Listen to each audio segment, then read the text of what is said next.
And so, as we move forward today with this really leading edge cadre of physical and non-physical consciousness, it is our absolute knowing that you're going to find some insights that you've been looking for, and things that you've already known, in fact you've known them a long time, will come to the forefront, and you will feel such confidence in what you already know. You are doing so well.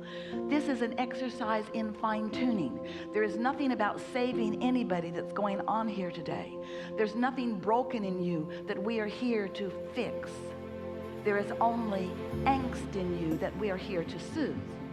There's only wobble in you that is not necessary. There's only contradiction in your energy that does not serve you. And so that's what we are here about, to help you be more of who you are. And that is an exercise in continuing attention, because who you are is a continuing and fast moving, evolving being. And keeping up with what life is causing you to become is really what you are all about. You live in the fastest moving energy that has ever been, in the most contrast that has ever existed. And those two things go exactly together.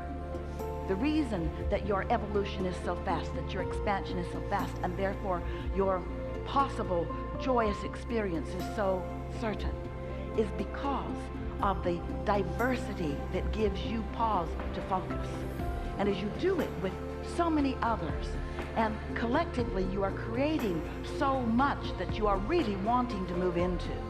You've created through your attention, and therefore through your emission of vibration, a vibrational reality that is the premise of all things to come, that future generations will come into already knowing and experiencing. It's just you who are here with the old world, and from your basis in the old world you are creating the new world. It's only you that have one foot in the old world and one foot in the new world who are having any struggle. New ones being born in don't have any struggle. They're born in to the vibration of what is.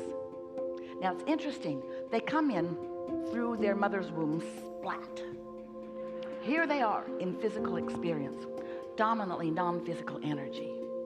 And then, oddly from our perspective, you who've been here before, take these fresh little new ones who are pure positive energy, who are the vibrational equivalency of your vibrational reality, that vibrational reality that we call the vortex. We want you to accept its realness.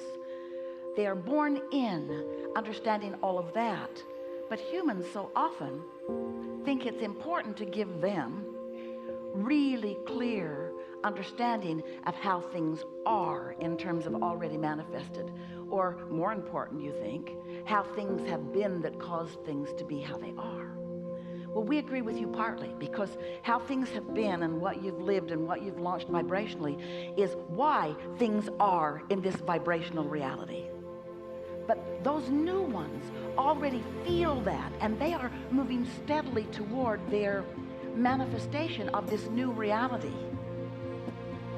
But you're not so much. You don't move steadily toward your new reality because you are so enamored with the reality you've got, except you complain about it all the time. So the reality that you've got keeps you from moving to the reality that you want. And that really is what we will be talking about here today. How can you release yourself from the habit of thought? That's what a belief is. A belief is a thought you continue to think. A belief or an expectation. Esther got on the airplane in San Antonio really early yesterday morning and changed planes in Los Angeles at LAX airport. And everything was wonderful. They all got on the second plane and sat there for a while, and then there was an announcement, everybody get off because the plane is not going to fly because there is weather in San Francisco, which Esther and her iPhone knew was not true.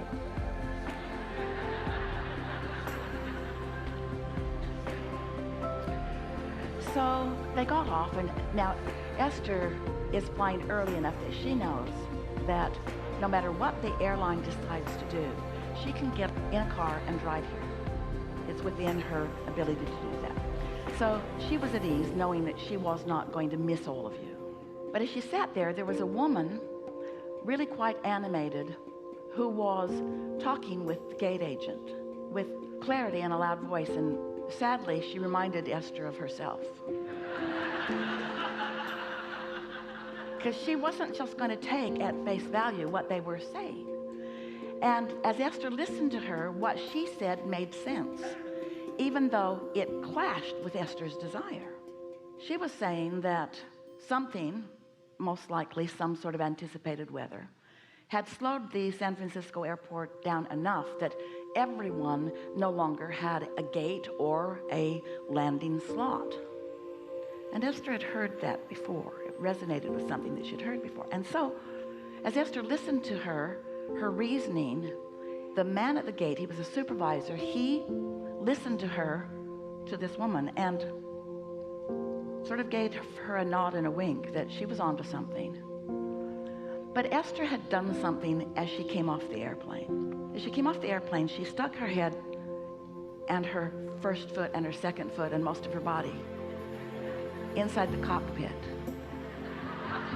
And she said to the pilots, if you really needed to be somewhere today, would you wait for this plane or would you rent a car and drive it? Would you?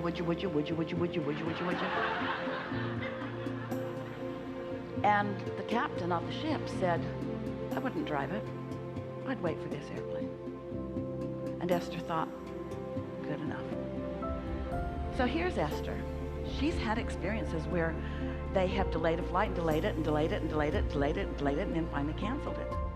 And she knows that if you wait around long enough, then there are no other options except maybe to drive all night. So she has this current experience with all kinds of options about the way she thinks and feels, and wanting to vibe out some truth. From where? Where do you get your truth? So now she's standing at the ticket counter, and there's another woman asking the agent there, can I fly into Oakland? And that woman said, all flights to Oakland are full. And as Esther was watching her face, she knew that wasn't true. Something about the way the woman was pretending to look at the screen. And so that woman went off. She had her carry-on. She went off to Alaska Airlines. And Esther thought, well, that's that, but I believe in my captain, and I'm just going to sit here. Now, this woman who was animated, she's still going on and on and on and on and on about how this plane's not going to fly. She's seen it so many times. And so Esther decided to put in place a plan B. So she arranged for a limo driver to pick her up at baggage claim 3 hours from now, because she figured in 3 hours she could get her bag off that airplane if she needed to. And so now she is sitting there relaxed and in some sense of relief, knowing that she was going to get what she wanted, even though she could feel that she was banging it out in an unnecessary way. So here she is. You've been there too. Her now vibration is clouded by all of the flights that have ever been canceled, all of the lies that she thinks she's ever been told, all of the trauma that she's ever lived around this subject, and current faith in a man that she believed was telling her what he believed to be true, although she doesn't know how much he actually knew. Have you ever lived that kind of confusion? What should I do? What should I do? What's the right thing for me to do? Do I just sit here and let the universe have its way with me? How much do you trust the universe? How much do you trust that the universe has your back? How much do you know that things are always working out for you? How much do you know that there is always a way, that there's always a plan? How much do you know that you don't need to be the one that figures it out? And when you try to be the one that figures it out, while it does exercise your reasoning ability, often the more you exercise your reasoning ability under the guise of creating your own reality, the more you introduce unnecessary resistance into the equation. You hearing us? So Esther sat there, and now she's feeling amused because this has been Mr. Toad's wild ride. She's been all over the place, mostly feeling confident that she's all right no matter what, but she went here and here and here and here and here and here and here and here and here because she allowed influences of current reality and a woman who had had a lot of experience. 45 years she's been flying, she and her husband. She knows about all of these kinds of things. And she got the gate agent to give her a wink and a nod on the dire thing that she had extrapolated from her past experience. And so as Esther is sitting there and listening to all of this, she became very amused with herself. And she thought, wouldn't it be just a really funny thing if that time that they put up there was the time that we all just got on and flew off to San Francisco, which it was. It was a slight delay. It was a 3-hour delay, but it wasn't a canceled flight. And as Esther is settling into her seat, she is saying to herself, what has this life experience brought to me? What do I now know in a clearer way? What do I now know? What do I know more clearly than ever before? Things are always working out for me. There is always a path, and nothing serious is going on here. And what else? I introduced unnecessary resistance into my equation. Was it terrible? No. Was it an exercise? Yes. Was it sort of fun? Truly. Was it interesting? It's fascinating. Was it adventurous? Yes, it was. Do I feel more alive? I do. Did I make friends? Yes. Is there something I would have rather been doing with that time? No. Is it what living life is? Yes. Sitting in your environment, assessing what's going on, digesting it, just like eating a yummy vibrational meal. There isn't anything serious going on, no matter what it seems like. Esther was thinking, well, the stakes feel higher to me because I'm not just going to buy art.